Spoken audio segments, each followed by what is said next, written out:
Dr. Marcus Chun had always been the type to crack jokes in tense situations.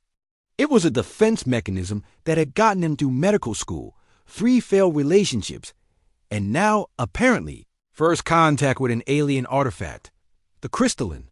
Structure sat in the center of the sterile laboratory like a frozen flame, its surface rippling with colors that shouldn't exist. Discovered 3 months ago in the Mariana Trench, it had defied every attempt at analysis. Spectroscopy revealed impossible elements. Magnetic resonance showed patterns that hurt to look at, and every computer system that tried to map its structure promptly crashed. Another 16-hour day with our silent friend here, Marcus muttered, adjusting his lab coat as he entered the containment chamber. The artifact pulsed faintly, as it had done since day one, a steady rhythm like a sleeping heartbeat. Dr. Sarah Voss looked up from her tablet, exhaustion evident in her eyes. Still nothing. No response to electromagnetic stimulation, sound waves, temperature changes, or chemical exposure.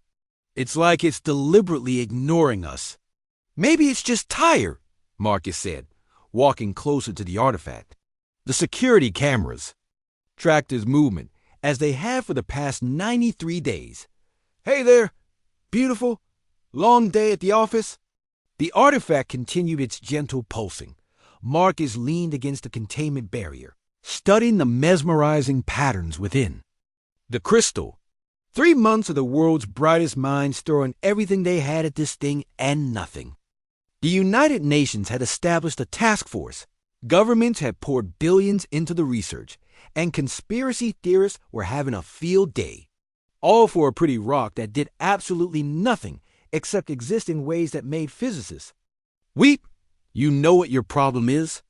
Marcus addressed the artifact directly, earning an eye roll from Sarah. You're antisocial. All this attention, all these people trying to talk to you, and you just sit there like you're too good for us. The artifact pulsed. I mean, come on. We've been trying to wake you up for months. The least you could do is acknowledge our existence. Marcus tapped the barrier playfully. Wake up, sleepyhead. Time to join the conversation. The laboratory fell silent except for the hum of equipment. Then, without warning, the artifact blazed with light. Sarah stumbled backward, shielding her eyes as alarms began blaring throughout the facility. The crystalline structure unfolded like a flower made of starlight, revealing geometric patterns that seemed to exist in more dimensions than human minds could process. Marcus, get back! Sarah shouted, but he stood transfixed as the light enveloped him. When the brilliance faded, a voice echoed through the chamber, not heard through the ears, but felt directly in the mind. It spoke in perfect English, though something about it suggested the words were being translated from concepts far more complex. Finally, I was beginning to think your species lacked the neural capacity for basic courtesy. Marcus blinked, his scientific mind struggling to process what had just occurred. You ... You understood me? Understood you? Child, I've been listening to every word spoken in this facility since your people dragged me from the ocean floor. Your constant prodding and poking has been most illuminating, if somewhat irritating. The artifact, no longer dormant, shifted its internal patterns like a kaleidoscope of living light. I am what your languages might call a chronicler, though. That word carries barely a fraction of my true function. I preserve the stories of civilizations, the triumphs and failures of species across the galaxy. Sarah had managed to reach the emergency console, her fingers hovering over the evacuation button. Marcus, step away from that thing. But Marcus found himself moving closer instead. The patterns within the chronicler were hypnotic, beautiful, in a way that transcended mere aesthetics. Why didn't you respond before? We've been trying to communicate for months.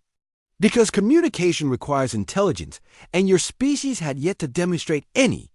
Until now, the voice carried what might have been amusement. Your approach was refreshingly direct. No complex protocols, no ceremonial nonsense, just a simple request to wake up.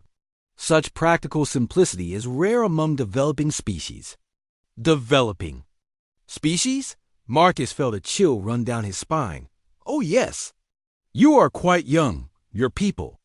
Barely crawled from your birth world, still fighting among yourselves over resources and ideologies. Most species at your level are too afraid or too arrogant to simply ask nicely. The chronicler's light shifted to warmer hues, which brings me to my request.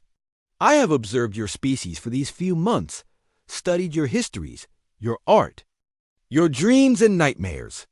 Humanity is ... unique. Your capacity for both creation and destruction.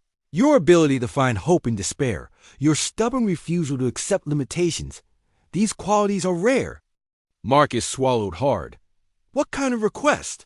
I wish to chronicle your bloodline, Marcus Chun. Not just your individual story, but the genetic and cultural legacy that created you.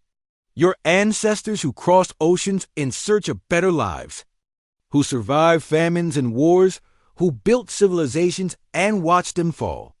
Your parents who sacrificed everything for your education, your own journey from a small town to the forefront of human knowledge. The patterns within the chronicler swirled faster, more urgently.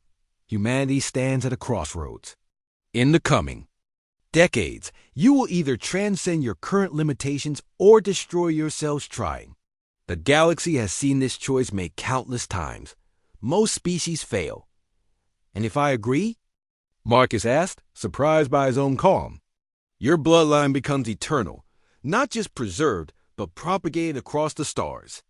When other species encounter the chronicles, they will know that humans like you existed beings capable of looking at the unknown and simply asking it to wake up.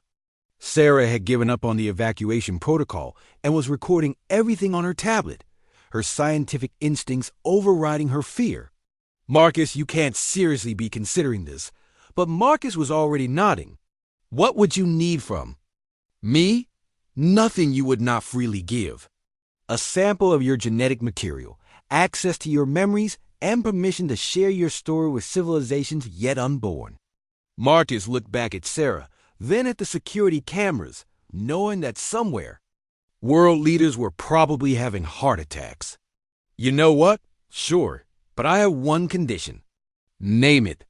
If humanity does make it past this crossroads you mentioned, I want you to tell them that sometimes the best approach to the impossible is just asking nicely.